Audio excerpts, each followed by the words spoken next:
Courgette plants. Do you know which flower is the male and which flower is the female, and how to tell them apart? Well, the female flower is the one with the fruit, the courgette growing, and the male is the flower with the thin stem. See, got a thinner stem, and the flower, the fruit always grows from the female flower. Now, if you want to pollinate the female flower, because it's not growing particularly well like this one, and it's quite thin and quite small, what you can do is pick the male flower when it's flowered, pull the leaves off, the petals off, and expose the stem.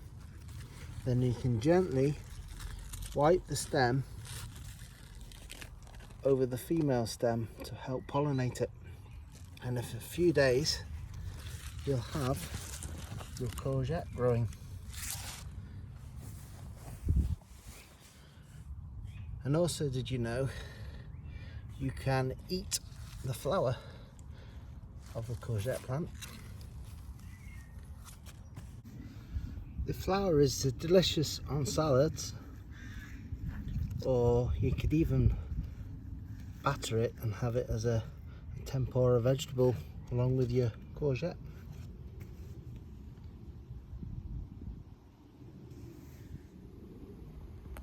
And next to it, next to the courgette, we have a plant called Ribwort, and you can tell this by its long pointy leaves and its ribs.